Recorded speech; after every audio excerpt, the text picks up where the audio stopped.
Hello, this is Dr. Neil Baum from New Orleans, and I would like to take about 7 minutes to share with you a few reasons that you should be glad and delighted that you are a urologist.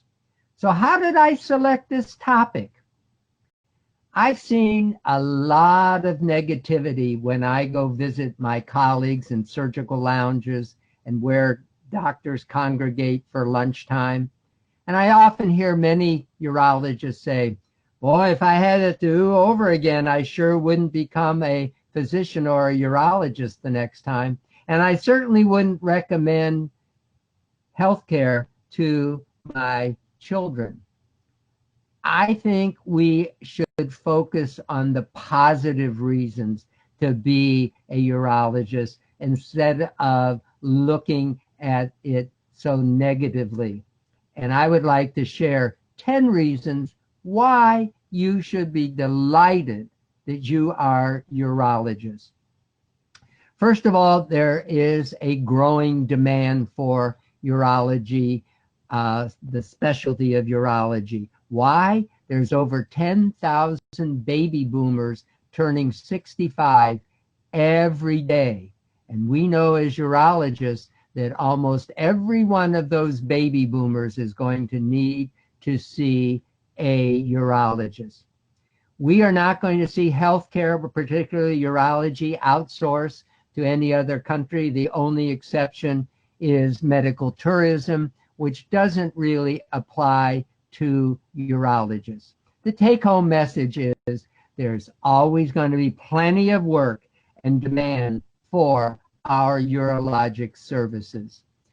Number two, as a urologist, we have instant status. The minute you graduate from medical school or finish your training and have an M period, D period following your name, gives you instant credibility.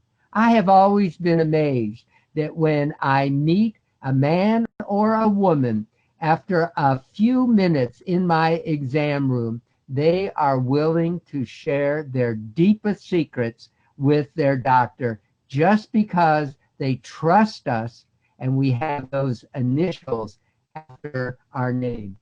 The take-home message is there is no other profession, not law, not accounting, not dentistry, that guarantees its young members such instant credibility as being a physician or a urologist. We are at the top of the feeding chain in terms of income earned, which is much better than in other professions. Number four, we don't have, for the most part, mandatory retirement. It's not unusual for a urologist to practice beyond 80 years of age, and we have so many options that we can select or use when we become older, including part-time, locum tenens, and even just having a telemedicine practice. Number five, we have an enviable lifestyle. We can select almost any geography that we choose to decide where to practice. Most of us can achieve balance, and we can spend time with our family. Our family doesn't always have to become second to our profession. And so we lead a very nice lifestyle as a urologist. We have multiple opportunities. We can decide to be employed. We can be self-employed. We can be in our own practice, a solo practice, or we can join large group practice. We can do academic medicine, or we can do hospital employment. There are so many options available to us as a urologist. Number seven, you can actually sculpt the kind of practice that you desire to have. You can select the various conditions that you would like to treat, various diagnoses, what age range, pediatric, adults, seniors. You can pick a language spoken, various ethnic groups, or economic status, such as concierge medicine. Haven't heard of that in urology, but it's a potential. You can even decide to have just an office-only practice and not do any surgery. Number 8, I always appreciate how every day in practice I am told how terrific I am. I get dozens of letters, emails, and compliments regarding the care that my office staff gives or that I give to my patients. When I receive those complimentary letters, I place them into a scrapbook. Of course, I get patients' permission to put them into a scrapbook, and that scrapbook is placed into the reception area. And I can tell you, it is the most looked at book in my reception area. They are placed in leather-bound folders. I call it Dr. Baum's Warm Fuzzy Book. And I'm happy to tell you that after 30 years in practice, I have 14 volumes of compliments from my patients, other providers, and people I have interacted with.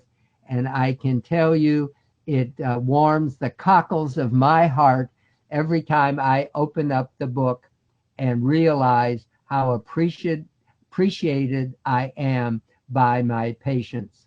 Number 9 is job security. We are guaranteed employment the day we finish our training.